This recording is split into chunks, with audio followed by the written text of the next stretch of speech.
sa iyong karakter kahit special participation lang dapat. Ano ang pinaka-fulfilling for you in doing another ABS-CBN primetime series?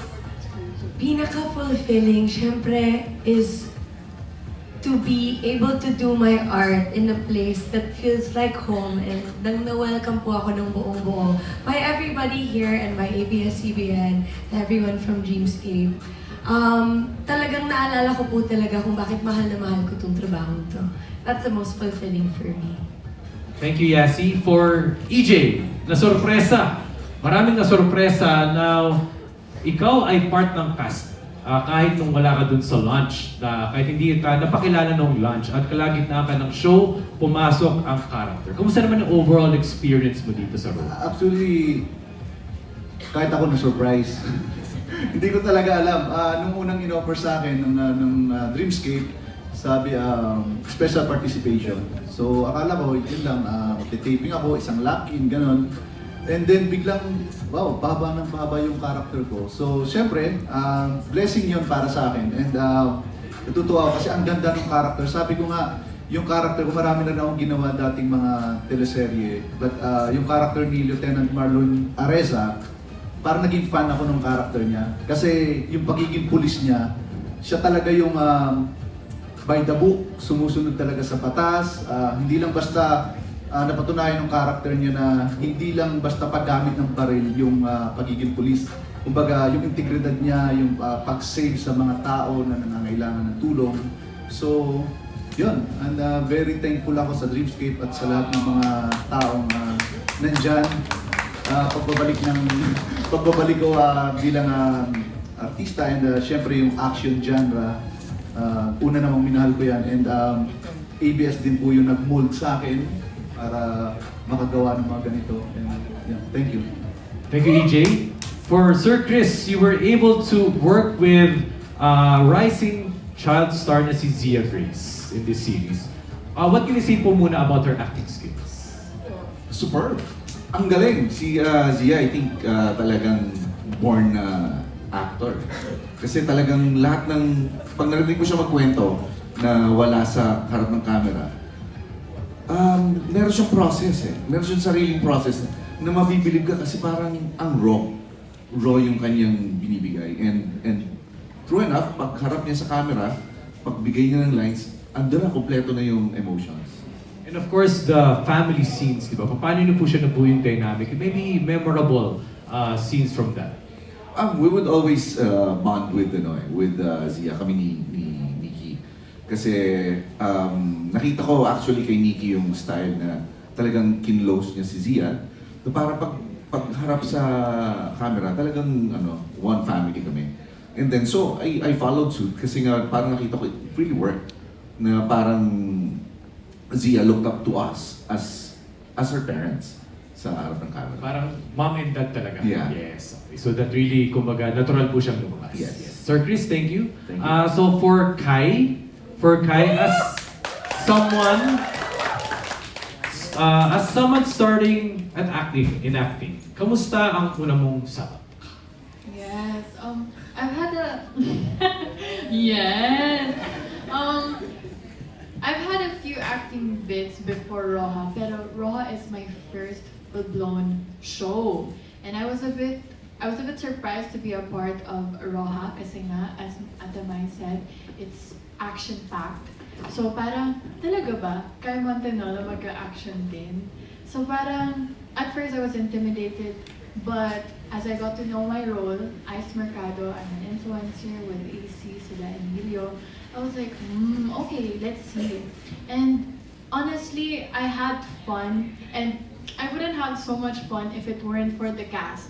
Honestly, and the whole team, Dreamscape team, they really welcomed me into my very first show. So I'm very grateful that they're here to guide me as a baguhan. Oh my goodness. Ang dami kong natutunan, ang dami kong na-experience, at ang dami kong naramdaman. And to be able to feel that in real life tells so much about the show itself. So, kung papanoorin niyo yung Roja mismo, doon mo din mararamdaman ang sobrang daming emotions. So thank you so much, Dreamscape, for giving me this opportunity, and I had a blast. So same question mula kay Maymay. If you were to be considered again for another project na action, you would take it? Ooh, for another action, syempre, bakit hindi, di ba? I mean, hindi, siguro it's not like the first thought that would come into your mind. Kay Montenola, mag-action. Parang hindi, wala kasi siya sa parang first impression mo. But why not, di ba? We'll explore. Yes. Thank you, Kai. For Lou, madaming viewers and mga fans ang pumuri sa action scenes mo. Kalaban si Donnie, medyo may ano na kanina. May example na kanina. For you, from your perspective, kamusta? What is it like in the action scenes, especially si Donnie yung kasama mo sa exam? I enjoyed it kasi, oh my gosh, kinakabahan po ako, wait lang. It was fun to work with Donnie. Sino mo na si Donnie? Pinatawag ko siya.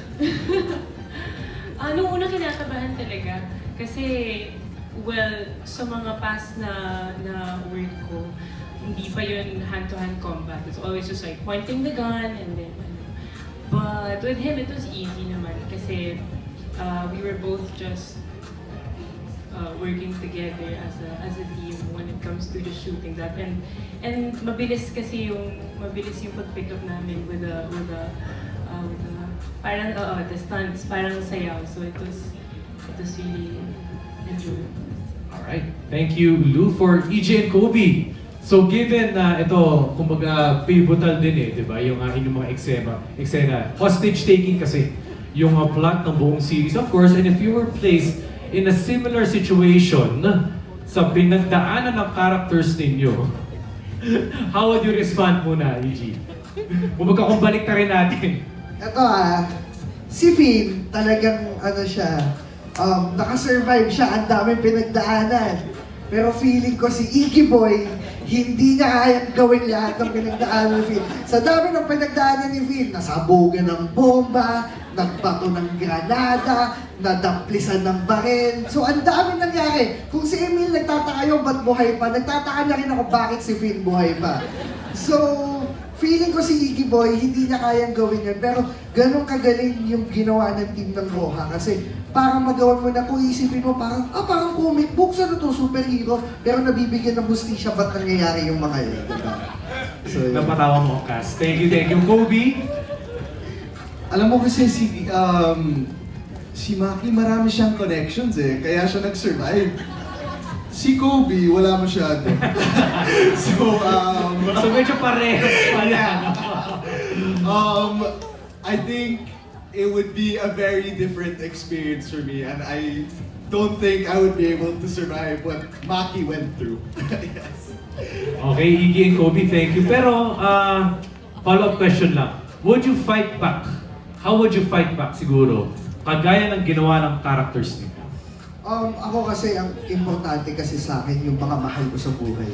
So, kung napunta ako sa ganong klaseng sitwasyon, kung lalaban man ako, para protektahan yung mga loved ones ko, pati yung mga tao sa paligid ko. So, kung ano yung ginawa ni Finn as a security guard, kahit hindi ako security guard as Iggy Boy, gagawin ko yung para protektahan yung mga bahay ko sa paligid. Yan!